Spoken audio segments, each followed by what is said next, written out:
Yo, what up, everybody? It's your boy Will. Welcome back to Fandom Frequency. It's been a minute. I recently cracked my laptop screen, so I had to get a brand new MacBook. We're deeper in debt, but we have to keep the show going, have to keep working on all my creative projects, and you need a computer to survive in this world these days. So we're back at it in full effect.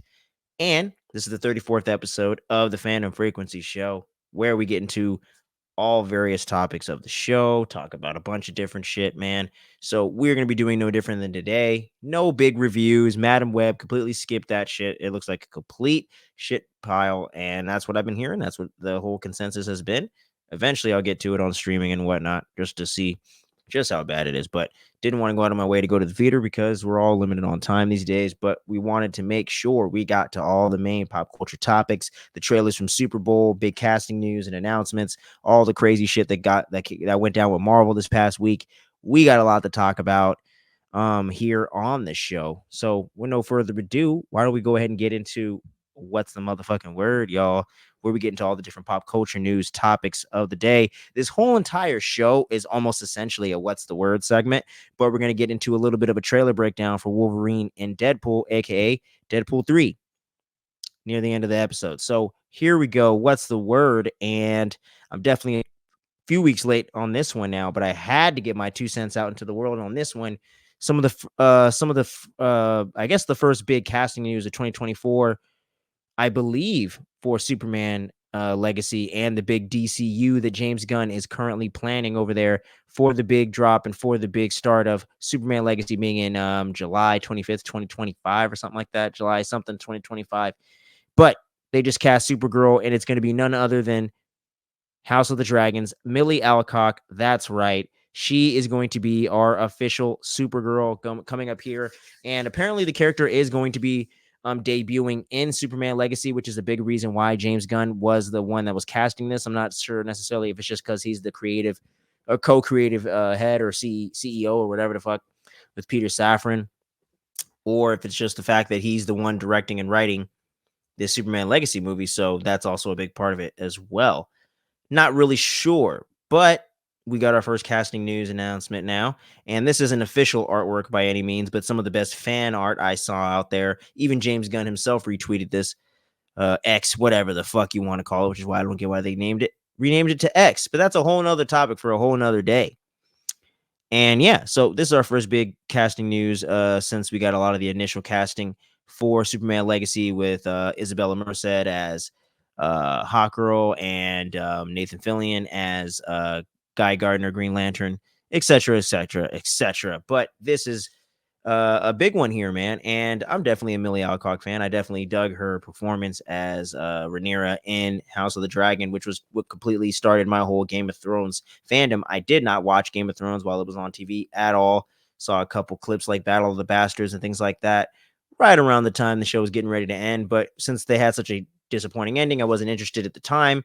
But due to getting into doing this podcasting and YouTube stuff, just wanted to start covering and getting into some other movies and TV shows I wasn't really getting into, especially TV shows. And that's going to be a heavy focus for me this year too, getting back into it after kind of falling off last year of that. And House of the Dragon was one of my favorite shows that year, which I believe was 2022. One of my favorite shows that I have seen in at least the modern era. That's for damn sure. And I really love the series overall. Really cool stuff. And it's going to be really interesting to see her have to play a different type of character, which I think is still going to have an edge to it. But it is going to be interesting to see the difference with Kara El as a Kryptonian and as that character being cousins with Clark Kent, and the new version played by David Cornsweet. Going to be interesting to see those actors go back and forth and to see what their chemistry is with each other, see what the connection is, and see what the big differences is or are in Superman and Supergirl. So it's going to be very intriguing to see how that all pans out. I know Meg Donnelly, who's from a lot of Disney shows and Disney content and things like that. She was also one of the last front runners, and I forget the girl's name, but the main actress from Coda, that Oscar-winning movie from a few years ago. So those were kind of the big choices going in, but Millie has got the role. I'm very intrigued to see what she's going to bring to it, man. And I think she's going to do a hell of a job. And I don't know much about the comic run that they're pulling this from with her going on this big cosmic adventure for her birthday, and Crypto going along for the ride and all that stuff. So with James Gunn's sense of humor, with his great character development and writing and character building that he normally does in his movies, I'm sure with his great casting track record he has so far, all the way back years before Guardians, all the way through to today with the Suicide Squad and Peacemaker season 1.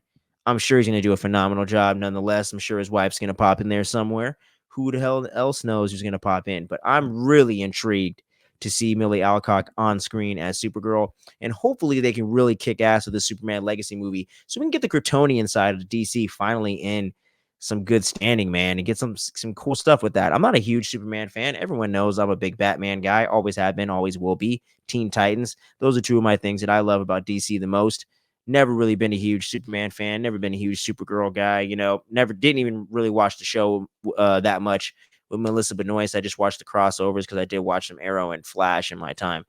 But overall, I think they're definitely going to go less wholesome and a little bit more edgier with Supergirl in that right, maybe to kind of counterbalance the kind of more traditional Clark Kent slash Superman that they're going to be trying to kind of recapture for this new Superman Legacy. So I'm really, really excited to see how this is all going to turn out. And I have a lot of faith in it that she's going to be able to kick a lot of ass in this role, man. And one trailer that I want to mention real quick before we get into these main two that we're going to talk about and spend more time on, the Knuckles trailer for that limited series they're doing over there on Paramount Plus. Pleasant surprise. I really dug Sonic 2. I actually haven't seen the first movie, actually. I really was more intrigued by 2 with them bringing in Knuckles and Tails. Although I love Sonic, Knuckles was always my favorite character as a kid growing up when I was watching the Sonic cartoons, playing the games, and reading the comics. So that was always my vibe growing up. So it was really cool to see how they cast such a great actor like Idris Elba to bring it to life, bring in some kind of Drax the Destroyer, deadpan kind of humor to that part. And I thought he did a great job in Sonic 2. Had a lot of fun with the movie. And this miniseries seems like it's going to be a lot of fun as well. And it seems like they capture the right vibe with it feeling like it's very much a organic continuation of the first 2 movies, but feeling like it has its own flavor a little bit too. At the same time, they definitely didn't cheap out on the CG. The effects look great. Like it looks just as impressive as the movies do. So it's good to see they're not cheaping out in that regard.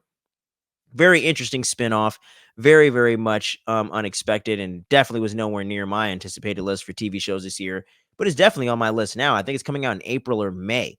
So that's going to be intriguing to see how that show pops off and see how that turns out.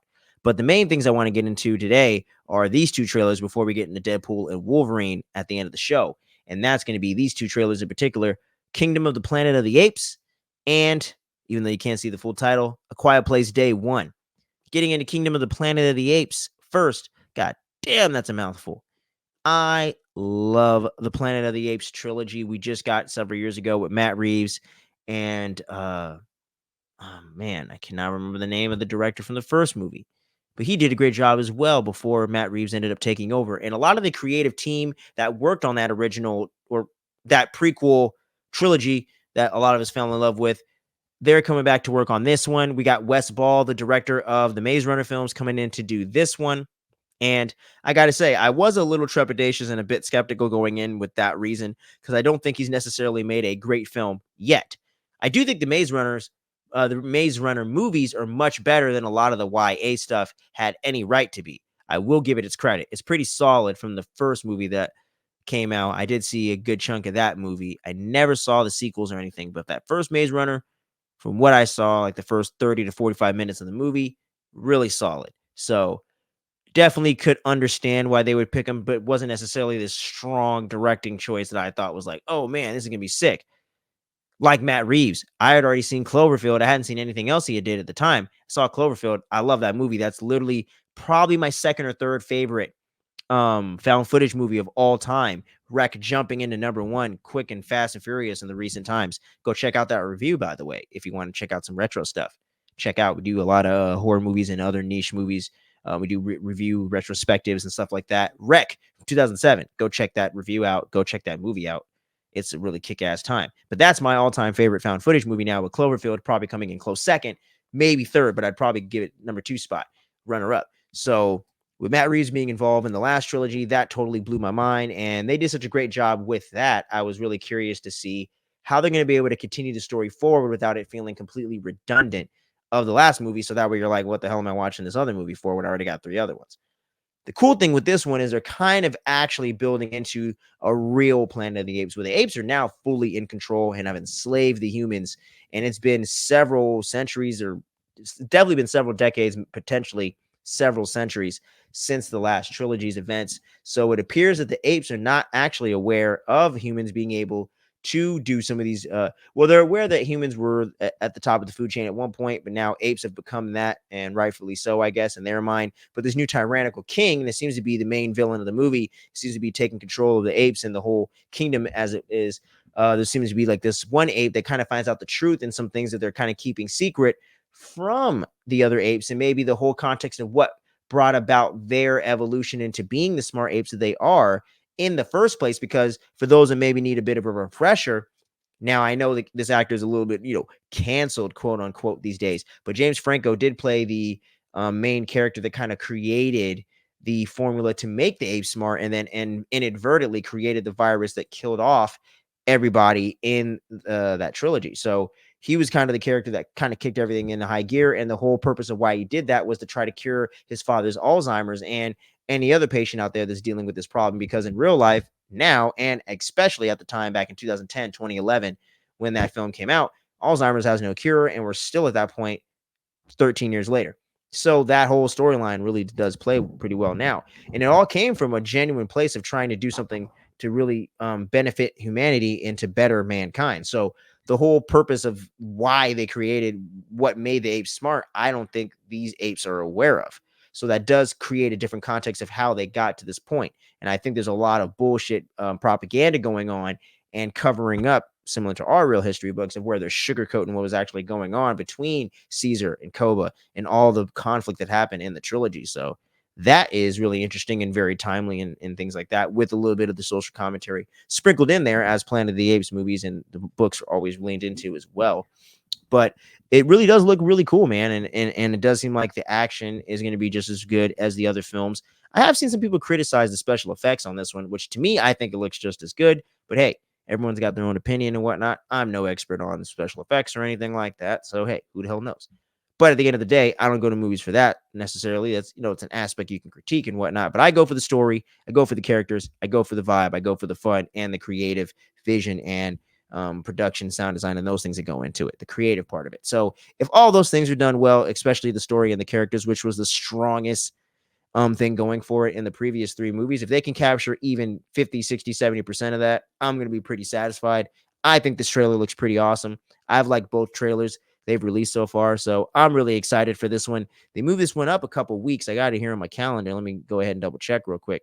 But they did move this one up. I think it was coming out late May, but now it's coming out like the first or second week, if I'm not mistaken. Let me see. Yeah, May 10th, 2024, baby. So we're gonna be getting Kingdom of the Planet of the Apes May 10th, 2024. I'm hyped to see it. And one thing I'm gonna promise ahead of time now, so y'all can hold me accountable in those comments, man, if you want to.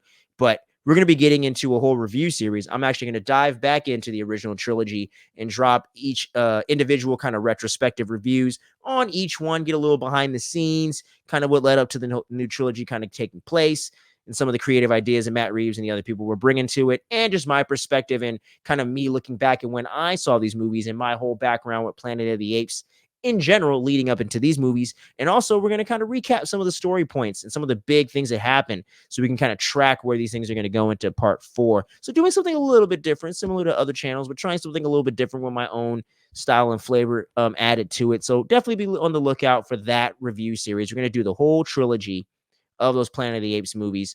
And hey, who the hell knows? We might even talk about Tim Burton shit or something at some point. Who the hell knows? But we're definitely going to focus on that trilogy. So make sure you stay tuned and don't sleep on any of that. It's going to be start coming at y'all late March, early April, leading into the release of the 4th film. We're going to have a whole spoiler review discussion on that too. So don't worry about that. Probably cover it on a future episode of this right here. So make sure you keep your eyes peeled on that one. And now, the one that really has me even much more excited, A Quiet Place Day One. I love the A Quiet Place movies.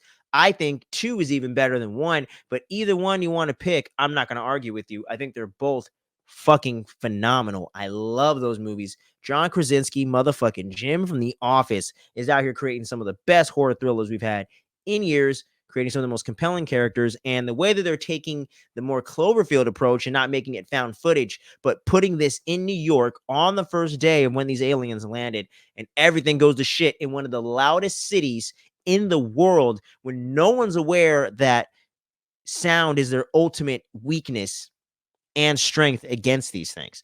That's the whole like mind fuck that's going to be so interesting to see going into this movie, because you're in one of the biggest, largest cities and states in the world with the biggest noise and all this shit going on. So these aliens are going to be tearing through everybody, and you definitely see that in this trailer.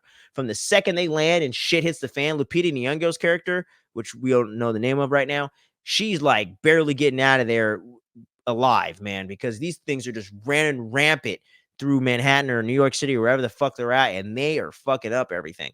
And you got Joseph Quinn, Eddie Munson himself of Stranger Things fame, popping up in here. We're going to be getting into him in just a minute here, aka Human Torch now. But he's up in this thing. We got to see a few snippets of him in the trailer as well.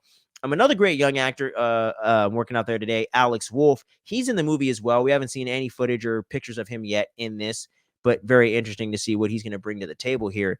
And being able to kind of take things into a much bigger scope and show the day one of what kind of led to everything happening a year and a half or two later in the main two A Quiet Place movies, and the way that they can really tie this all together. And you can already see that with the fact that they got Jaimin Hanzu's character returning in this, since this takes place before the second movie, where he does spoiler alert, unfortunately get killed by the aliens and whatnot. So we're going to kind of see his context and how he gets into this whole scenario, because he did a great job at surviving up until that point.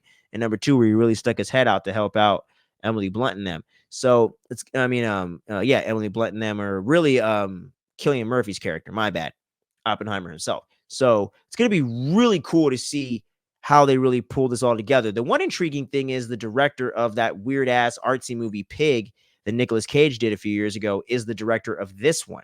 So I don't really know exactly what he's going to bring to it. I never watched that movie. I don't really know his work. So it'll be interesting to see. But John Krasinski was definitely heavily involved in it and putting this together. So I'm hoping they can capture some of that magic and create something familiar to the other two, but something fresh and new that really amps things up and really takes things in a new creative, in a new cool direction. You know what I mean? So I'm really hyped for this movie. It's definitely one of my top 5 anticipated movies this year. It's coming out on my mom's birthday, actually, which is pretty crazy, June 28th. So I'm definitely going to be checking that out. Hopefully, opening weekend, depending on what we do for my mom's birthday to celebrate. But hopefully, one way or the other, Thursday night, Friday night, some way, somehow, I'll get a chance to see this thing opening weekend, because I don't want to get spoiled on a single aspect of it.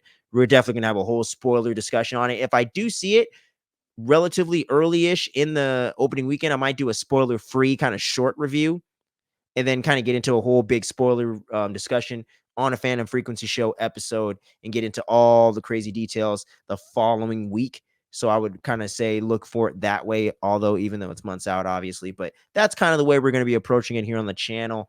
I love Lupita Nyong'o. I love A Quiet Place franchise. So either way, give it to me. I can't get enough of it.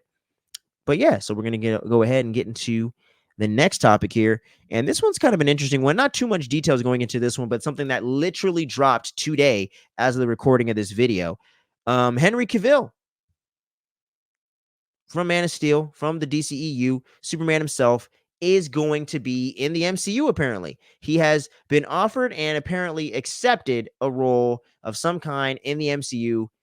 It's not Doom, apparently, like that's been heavily rumored by, people like Christian Harloff and other people in this, kind of pundit space or whatever. They've been kind of speculating and want to see him play Doctor Doom. I'm a little more on the fence on that. I don't really necessarily think he fits that role, although he's a good actor. Would be interesting to see him kind of play the whole entire opposite of what Superman is, right? Especially right after that in the opposite universe, going against your direct competition. That would be hella intriguing, and that does seem to be the case, that in some way or another he's kind of doing that, jumping over here into the MCU. But like I said, this is all rumor and speculation for now. It was literally just reported and broke today, but I just wanted to get ahead of that just in case this is something that does come to fruition, because if it is, that's a huge coup for the MCU in them building up their roster of new people to kind of bring in these bigger characters that we can get invested in for the future of the MCU. Now, I've heard some other speculation of like Beast and things like that. I don't necessarily think that would be the best move. That's kind of like a demotion for me, where even the dude, Nicholas Hoult, that played Beast in the last few X-Men movies, is jumping up to Lex Luthor, one of, if not the biggest Superman villain and one of the biggest comic book villains of all time. No matter what you think or think of Lex Luthor as a character, whether you like him or not, one of the biggest and most pop culturally known villains, super villains out there. So that's definitely a step up. And actors want to keep continuously leveling up. That's the whole point of it. And being in entertainment, that's what you want to do. You want to level up and keep continuously raising the bar and the level of success and opportunities that you have and can achieve. So obviously, I don't think Henry Cavill is going to jump down into something like Beast. Not saying that Beast isn't a good role or something, a great opportunity for an actor or anything like that, but Beast is not who you come to the MCU for. He's not even like an A-list X-Men character. He's just a very core character to that original lineup of the X-Men from the very beginning, and a very key integral character overall. So I'm not trying to shit on Beast. Don't get me wrong. I love the X-Men to death, but I don't really necessarily think that would really work for Henry Cavill. I don't know exactly what part I would put him in, but I do think something in the world of mutants or the other or that corner of the Marvel universe would be very, very interesting to see where that goes down. Like I said, I have a hard time picking a character off the top of my head. I don't know, but it's going to be very interesting to see who he plays. I remember people were speculating Captain Britain years ago, back in the Phase 3 days, because A, he's British, and B, it's kind of a Captain America-esque type character. I don't know what's up with that thumbs up with this StreamYard update. I don't know what's up with that. I got to figure that out. I've seen that on other shows too, but yeah, kind of distracted me. Anyways, tangent over. So yeah, Henry Cavill in the MCU. Apparently, it's true. We'll see. Only time will tell. But just thought I'd dive into that a little bit because that is hella intriguing for sure, man. Jurassic World is coming back, unfortunately. But David Koepp, the original writer of the novel and the Lost World Jurassic Park movie from back in the 90s, which used to get a bad rap, but today looks like Citizen Kane compared to this last Jurassic World trilogy, because Jurassic World 1 is fun. After that, you completely lost me with the clone kids and shit. Dumbass shit. Military, hey, let's grab some dinosaurs and sell them when they just ate up everybody and the park went bad. Whatever. Stupid ass movies, man. But apparently, you're trying to get back to basics and get back into things here with another Jurassic World installment. They all made a Billy, so of course we all knew inevitably Universal was going to dive back into this. We'll see what they do with it, man. They were trying to get David Leitch of John Wick fame to direct the movie. He's busy about to do the new that movie, The Fall Guy, with Ryan Gosling. That's his latest thing coming out. I don't know what else he has planned in the works right now, but apparently negotiations fell out. He's not going to be the director of this thing, so they're still looking for that director to kind of come in and work on the script that they kind of have just about ready to go, because they're trying to get this out within like barely over a year from now in July of 2025. So they're really trying to crank this motherfucker out there and get it going quick. If it's going to be a little bit of a smaller scale movie, similar to that short that Colin Trevorrow did for the new Jurassic World film, kind of more in that vein, that could be cool. If they're going to get back to basics a little bit with it, really give us some good, well-written characters, characters that we can get invested in and want to see them fight against these dinosaurs and win the day and get through this thing and get back to the thrill and the scariness of it a little bit and less of the silly, over-the-top blockbuster nature of it. I think that would be the way to go, because the awe and the tension and the suspense and the overall unpredictability of the dinosaurs and just those strong, well-written characters we can relate to was that kind of winning combination that Spielberg did with the original Jurassic Park film, and it's still one of my favorite movies of all time. One of the best made blockbuster movies where it doesn't waste a second. It gives you the character buildup, so when you get to the Jurassic Park fun and the T-Rex is over there biting people on the toilet and shit, throwing people around, eating up things, stomping out fools, then you're fucking in, because now you give a damn what happens to these people and you want to see them win the day. And it's still scary, and it was still about the thrill and the primal instinct of a dinosaur or just some predator trying to hunt and kill your ass. So that's the whole thing, man. The visceralness of the raptors in the kitchen scene, and just the epic freaking flair with the goddamn T-Rex and everything like that, you know. And even Jurassic Park 3 even had some cool moments with the freaking pterodactyl. So getting back to some of those things would be the way to go. Hopefully that's the way they kind of do this thing. I don't know exactly what the plan is. No one knows what the plot details are. It's all being kept very close to the vest. So only time's gonna tell about that one, but yeah, I can take it or leave it. But yeah, we're gonna be getting some more dinosaurs on screen, so be on the lookout for that in July of 2025. But no David Leitch, so definitely gonna be less kick-ass action, that's for sure. If he ain't gonna be doing it. Another sequel that's got announced that I could give a shit less about because this film series is definitely fallen a long way down from the original first one in 2013, which to me is one of the best horror films in decades. The Conjuring, Conjuring 4, coming out next year or some shit. Michael Chavez returning to direct from doing the third installment, The Conjuring 3, The Devil Made Me Do It. That movie was fucking boring and so lame to me. I have not returned and rewatched this thing since it came out, I think in 2020 or 2021. Huge disappointment, man. And the whole thing with them trying to deal with some human entity or some kind of cult thing or whatever, I wasn't a fan of it personally. I thought that the two actors you see there, Patrick Wilson and Vera Farmiga, as the Warrens, did a great job with the movie and did the best they could with the material they had. Their chemistry as a couple in those movies has always been one of the best elements of it. And that carried over well into part three. Some really cool visuals, some cool moments, some interesting ideas. Don't get me wrong. It wasn't like a complete shitbox like The Nun or something. But it definitely was a far cry from what made the first one, the first two, but especially the first movie special, was the eeriness, the suspense, the tension, the simplicity of a fucking clap in the dark, scaring the hell out of you. That was the point of it. No one even got killed in the first movie, man. And it's still that damn good because it was about the characters. It was about the writing. It was about the atmosphere of an entity coming and trying to haunt and get your ass. What are you going to do when you got someone that kind of has their own sixth sense and kind of a way of dealing with it and having a connection to it that they don't fully understand? And they're trying to use that for good to try to help win out the day. And you just feel for the family and the people involved. And they can't just leave because they just moved into the house and they have all that money invested into the property. So they can't just leave. It really made a way of making like they can't leave type of thing really making sense. And the third movie totally lost a lot of that logic for me. Really went into some weird directions that I don't think necessarily are what fits this franchise the best, and it really works to its strong suits. And for this third film, I really feel like they relied much heavily more on jump scares and things like that as opposed to characters and story. So for me, if they're going to do another movie, if they're going to do a fourth Conjuring, that's supposedly the final Conjuring, let's get back to what made those first two movies, especially, and that first one special, and get back to basics a little bit.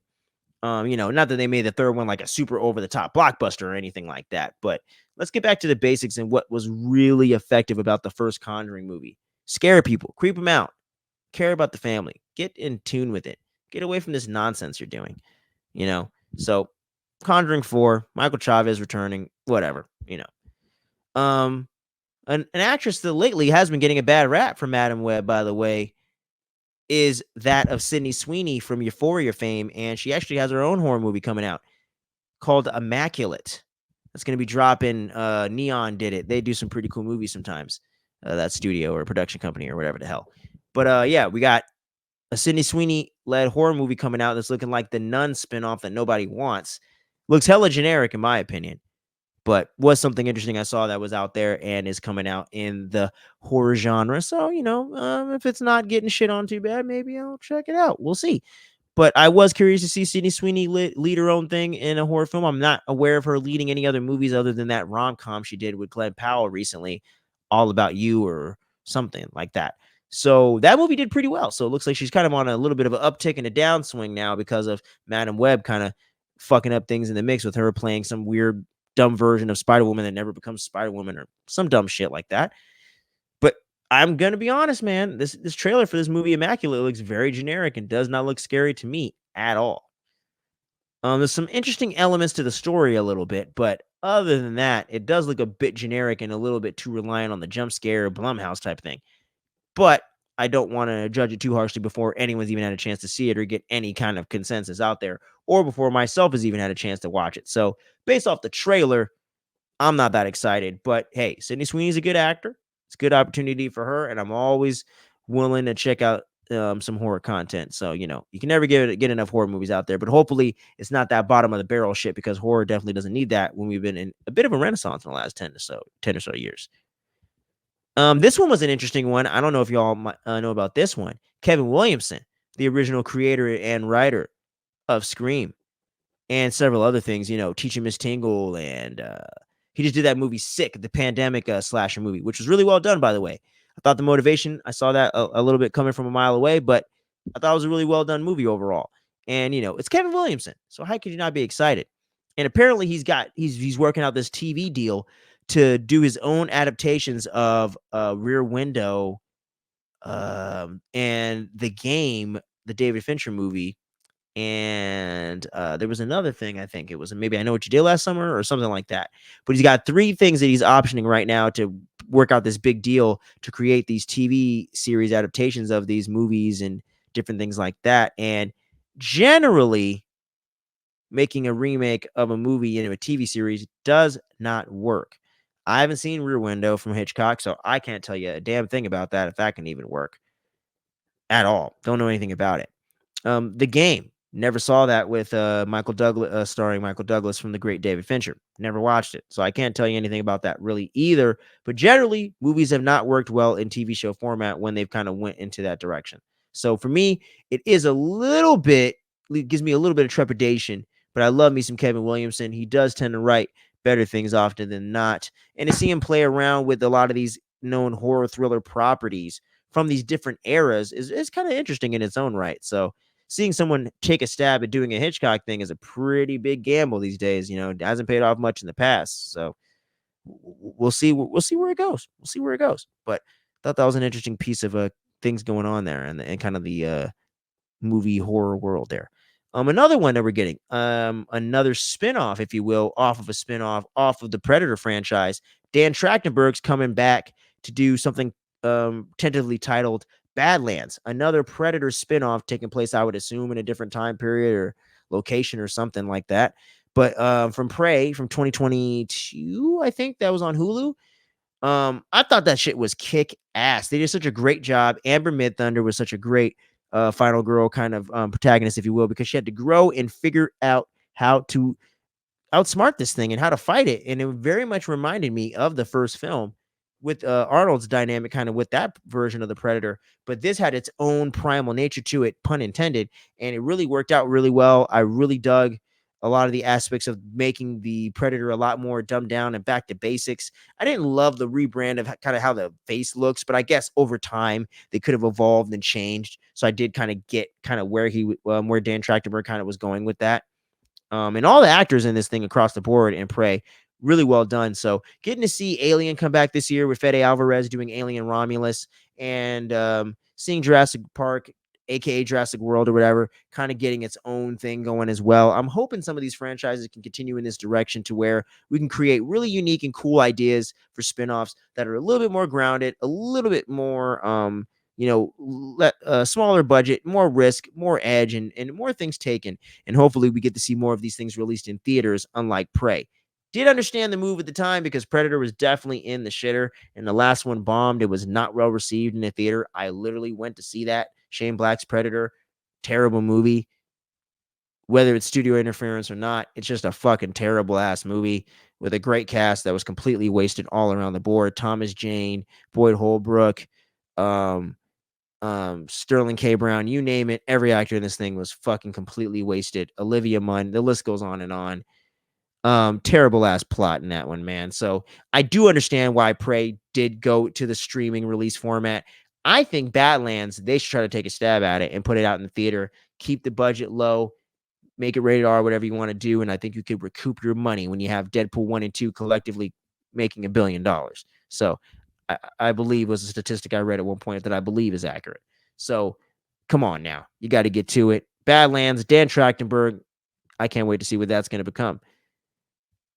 Now it's time to get into the Marvel corner of it, man. And I'm talking about the Fantastic Four casting has officially been announced as of about a week ago. On Valentine's Day, they announced the official cast that we've known about essentially due to Jeff Snyder over there, the Insider, breaking the news about 5-6 months ago. But we got Evan Moss Bachrach, I believe I said his name, but I might have potentially butchered it. The Emmy winner himself from The Bear and had an excellent performance in Andor as well over there on Disney Plus. He's going to be playing Ben Grimm, aka The Thing. We got my man Joseph Quinn, aka Eddie Munson, coming in this thing, who's going to be Johnny Storm, aka the Human Torch. We got my girl Vanessa Kirby over there from Fast and the Furious spinoff. Um, Hobbs and Shaw. She also was in the last couple Mission Impossible movies. She was in The Crown. I've seen her in a couple other movies where she was really, really fantastic in it as well. Is going to be playing Sue Storm, aka Invisible Woman. And we got the daddy himself, internet's daddy, every woman under the age of 50s crush right now. Pedro Pascal coming into play, the smartest, one of the smartest man on the planet in the Marvel Universe himself. Reed Richards, aka Mr. Fantastic, stretching around. Now, there has been a little bit of pushback on Joseph Quinn and Pedro Pascal's casting as those characters, respectively. I personally think those guys are great choices for it. Joseph Quinn, a little bit more than Pedro Pascal, because I do get how Pedro Pascal on paper does seem like a little bit of an odd choice. But picking him as kind of your surrogate, kind of fatherly figure in Marvel's first family with the guy that is kind of known for playing father figure type of roles in this kind of nerdy sphere between Mandalorian as Din Djarin and of course his turn as Joel in The Last of Us season 1 and season 2 coming up around the corner, probably right before we get into Fantastic Four next year. And I do get a little bit of the trepidation with that. Even his aesthetic and how he looks is very much different than how Reed Richards has been portrayed and drawn in comic book format and animated format in the past. But one thing people need to remember, though, is they have literally race bended the characters in both iterations of the live action Fantastic Four. Tim Stories actually had Jessica Alba, who's a Latina, playing Sue Storm, who, to my recollection, has never been portrayed that way, at least at that point in the 2000s in the comics. At any point between the 60s and that time, she was never portrayed that way. So that's one race bend right there. In the next iteration in 2014 or 15, when they did Fan Four Stick, that was a complete shitbox. They also race bended Michael B. Jordan to be in as Johnny Storm. So they've done this both times. So to me, it's not necessarily a big deal with Pedro Pascal, in my personal opinion. There also isn't anything that necessarily dictates culture or race with Reed Richards' character. Now, I get there's a lot more rich white people necessarily than other minorities in the world, at least in this country. I will say that in this country, not the world, this country. Doesn't necessarily mean you can't have a rich Latino as well. You can't have a wealthy Latino as well. So, Latinx, whatever you want to say. So, for me, I don't really mind it that much. I don't get why anybody's tripping on Joseph Quinn being Human Torch. He literally is one of the most charismatic actor kind of blowing up on the scene in a while off of one performance. That's how charismatic he was as Eddie Munson. To me, I got complete RDJ vibes from this guy. So I don't understand why anyone has a problem with Joseph Quinn taking on fucking Johnny Storm. He literally made a no-name character, one of, if not the most popular character in a series that had already broken into the pop culture zeitgeist and completely revolutionized things with Netflix, changed people's careers, gave people careers. And this guy came in with like 15 minutes of screen time in the fourth season of the series and has become one of the most beloved characters, if not the most beloved character of that show. That's saying something. So for me, I don't get why anybody's tripping on him becoming Human Torch. To me, that's ludicrous. The other two, though, absolutely perfect on point casting. Haven't seen one person complain or say they don't like it. Vanessa Kirby as Sue Storm visually fits the role perfectly. She could play into action. She could play into intrigue and drama. She can also is very attractive. So it all plays into these things. Also, one thing to think about as well is her background and her action and her experience with Mission Impossible and some franchise stuff. So that also gives her a little bit of a leg up. And she's not an A-list actor, so you don't necessarily see the role as Vanessa Kirby. You can see it as Sue Storm. And also, she has the same last name as the guy that created the goddamn Fantastic Four alongside Stan Lee, Jack Kirby himself. Coincidence? I think not. So I love that. And getting to see Eben Moss Barack as Ben Grimm, I even said that fan casting myself over a year ago when I saw The Bear season 1, like nearly 2 years ago. So I've always thought he was a great choice for that rage type of character. In fact, if we didn't have a Bruce Banner cast right now, I'd cast him as that. Or if he would fit the aesthetic better, I would put him as Wolverine even, but I don't think he necessarily fits the vibe, but the look of the character. But anyways, I digress. So to me, those two is just completely spot on, perfect casting. Actors on the uprise, known to people in the pop culture kind of fandom, but aren't household names and can be accepted and seen as these characters before seen as themselves. So that to me is a very big plus as well. And I always want to give actors and these people and creatives and stuff a benefit of the doubt until you see the finished product of what they made. Until we get a trailer, until we get scenes, until we get the movie, I don't want to judge these guys when we haven't seen them do a single thing as the characters and only seen them illustrated as them in this particular promo image. So I do think, show some grace. Let's wait and see what they got in store for us, y'all. Let's wait and see. We also got another big one here. X-Men 97. They finally released the first official full-length trailer for this thing. They're picking right up where they left off in 96, 97, whatever, with the original X-Men animated series, which was my introduction to the characters of X-Men right after Marvel vs. Capcom. I played that in the arcade, saw the X-Men, saw this cartoon, and was completely entranced into the world of X-Men. That started my whole love of comic book characters right there with Spider-Man as well. X-Men have always been my favorite group of comic book group of all time. They're my favorite characters in the Marvel universe. They're literally the reason why I fell in love with Marvel the way I have, because Spider-Man was kind of the first thing. X-Men solidified it. You know what I mean? It really showed the different corners and the different things with the X-Men, with them teaming up with different characters in the Savage Lands, teaming up with the X-Men in the event. I mean, teaming up with the Avengers and going against them in the 2000 comics and the early 2010s. And the whole thing with the X-Men video games and the X-Men films and Fox in the 2000s, and the whole potentiality of them crossing over with the MCU when that started popping off and all that speculation. The X-Men have been a huge part of my fandom for my entire life. So always been a huge fan of them. Watched the original cartoon that they're basing this off of, and it was really cool to get to see, freaking Storm with the freaking mohawk and them really Magneto becoming the leader of the X-Men and bringing in the Sentinels once again, and getting into other characters like Cable potentially, and really getting back into, even weirder characters like Morph coming back into this thing, getting to see Jubilee again, getting to see Rogue in the classic X-Men colors. I just love getting to see this team together again and getting to see the X-Men in their full glory.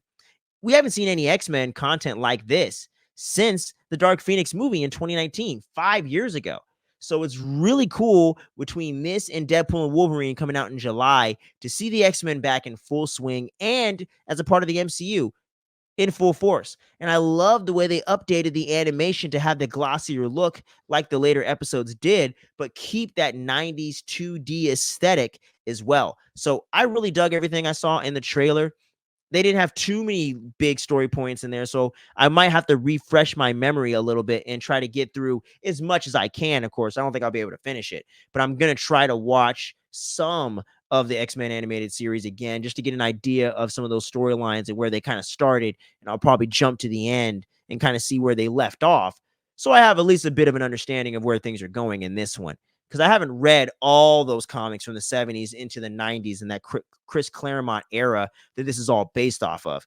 I've read some of it, and I do plan on collecting it, and I've collected not even nearly half, but I have a nice big chunk of the 90s run leading into the X-Men number one. That's like one of the most best-selling comics of all time. I do have a lot of that run as well, so I kind of have the 90s, the end of the Chris Claremont into the 2000s kind of era, if you will, that kind of led into the whole pop culture zeitgeist of the movies. So kind of getting into the era that kind of set all this stuff up with the animated series is where I come from as an X-Men fan. So I'm gonna eat this shit up. But I want to hear from y'all in the comments as well for all these different trailers, but especially this one and the next one we're going to get into in just a bit here. X-Men 97. What did you think about it? The one thing I have a problem with, but maybe it's just because the guy got older. I do think the Wolverine voice actor sounds a bit weird, and his voice doesn't sound as gravelly as it used to in the old series, but maybe that was just this one particular scene. I don't know. Like I said, I don't like to judge entire movies off of just the trailers themselves, if I at least dug a lot of the stuff that the trailer was showing me and stuff like that. So I want to wait and give it the benefit of the doubt and at least watch a couple episodes before I say anything. But it does sound different than what I remember, because I have rewatched the X-Men animated series, like some sporadic episodes here and there, since getting Disney Plus, and they put it on there. And it don't sound like what I remember Wolverine sounding like. But that's a very minor nitpick in the grand scheme of everything. So really hyped to see where they take things, and it's going to be interesting to say the least. But let me know what you thought about it and the Wolverine thing. I really would like to hear some feedback on that. But now it is time to get into the main course of this episode, guys. And that is none other than Deadpool 3, aka Deadpool and Wolverine, baby. Hugh Jackman is back as an alternate version of Logan, I would assume, from a different timeline, as Wolverine for one final time in the spandex. And this time he's going to be wearing the yellow costume, guys. We all know from the leak photos that it's going down. I can't wait to see that. And we got a lot of big details and cool things in this trailer. I'm not going to jump through all of them, but a couple big highlights before we go through each frame by frame, because we're going to be getting into a breakdown, guys, of this trailer. But just some big things going off the top here.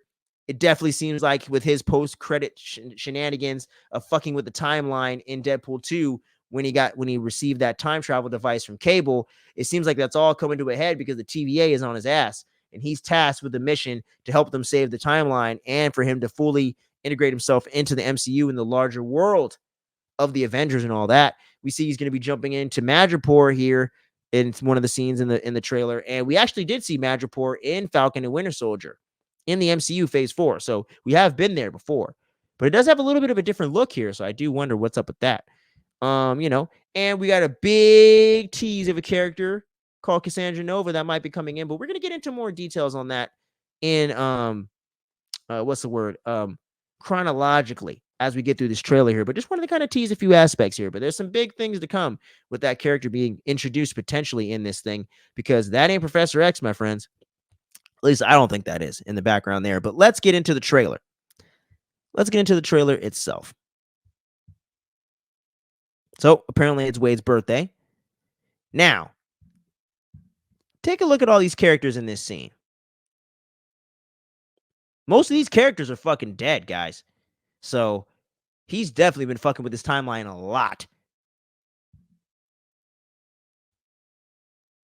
She's dead. Like, dead as fuck, too. That was a whole fucking thing for Deadpool 2. He's dead. Got fucking blown up. Shatterstar is dead. Dopinder's good. But here we go. TVA showing up at his front step. You know what I'm saying? Because they're like, whoa, bro, you've been fucking with the timeline. And here you go with the great pegging line, which definitely lets us know they are not neutering this movie because it's a part of Disney.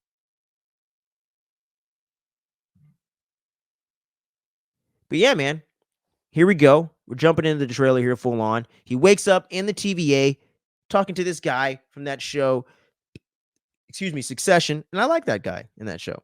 Didn't finish the show, but I liked it. And he's going to show him all the gloriousness of the sacred timeline. And they're like, okay, well, here you go. Here's your chance to be a hero and save the day again. And he says to be a part of the larger universe where they show Age of Ultron, Civil War, and all this shit from phases 1 through 3. Bam! There you go. That's the tease right here. I didn't catch this the first couple times I watched this trailer, but when I read something online about this character being introduced and went back and watched this a couple times, I was like, I think you're right.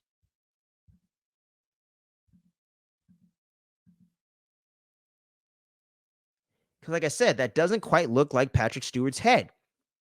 Cassandra Nova, for those that don't know, is the twin sister of Xavier, of Charles Xavier. And she has a similar power, and she almost literally killed him in the womb, and he had to kind of like kill her almost in a sense to kind of protect himself and preserve himself to be born, which is some crazy shit I was reading offline. I haven't read these comics, so it's just a brief read through I went through on the wiki, you know. But yeah, she's an extremely powerful character that does spell some pretty big implications for this movie. Because, you know, and those for don't know, Charles Xavier's son, Legion, he's a extremely Omega level mutant as well. So you would assume she's an Omega level mutant as well, which for those that don't know, is the classification of kind of the power sets of mutants, Storm being one of them as well, Magneto. They have really strong abilities. They have really big potential for extreme strength and extreme danger and stuff like that. So Cassandra Nova is definitely one of those characters. So you got Deadpool here walking into Madripoor, which looks like he might be coming into contact with a potential variant of Wolverine or our boy Hugh Jackman. Who knows? But Patch right there. And for those who don't know about Patch, I wasn't familiar with this character either until I read about this online. He's an alias that Wolverine uses when he goes into Madripoor in order to, go on certain missions and things like that. Because for those that don't know, and I'm well aware of this as well, actually outside of just the wiki stuff, I have read some comics with this in there. Madripoor is a big location in X-Men comics and is a really, really big place and has a lot of big importance. And them introducing that in Falcon and Winter Soldier got all of us X-Men heads already speculating about mutant stuff going on. So I love how they're getting back into it with this. And there's also speculation that this isn't Hugh Jackman. This might be Daniel Radcliffe, Taron Egerton, one of these other guys rumored to potentially take on the role or just be a fun cameo. So a lot of really cool possibilities with this one. A little bit of a blink and you miss it. And you get the whole thing with him being Marvel Jesus, with him essentially playing into the fact meta style that Deadpool 3 kind of has to save everything, and him getting squeezed on the ass 3 times over here. I guess you got a thing for ass cheeks. Where is this location? X-Men 1 or Age of Ultron? I'm going to say Age of Ultron because it's MCU. Bam, you get the Fox logo right there. Apparently, they're in the void right here with this sick-ass shot. There's Goliath eating up motherfuckers from Loki seasons 1 and 2, primarily season 1. And then you got this dude, which someone's over here talking about, hey, look, it's Doom. I'm like, nah, bruh, that's not Doom. It's a dude with a mask, all right? Lots of bloodshed. And look who it is, dude. I didn't even catch this the first time because I couldn't recognize the actor anymore. It's Pyro from X-Men 1 and 2. That's crazy, man. The same actor and everything. He's back in the flesh with the Dr. Doom lookalike guy over there. So, yeah, it's pretty cool. And he has his comic accurate costume. So we got Pyro back. How cool is that? Our first Fox cameo. Confirmed. Other than this guy right here.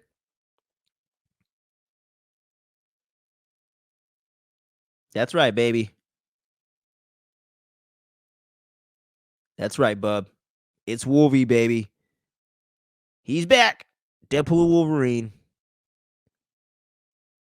That's it, kids. Deadpool's back.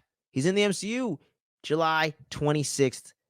I can't fucking wait for this thing, man. I was smiling like Wade in that picture right there, and I didn't even mean to click that. But yeah, dude, that's the trailer breakdown right there. Cassandra Nova potentially being the main villain. Huge implications for things to come, I think.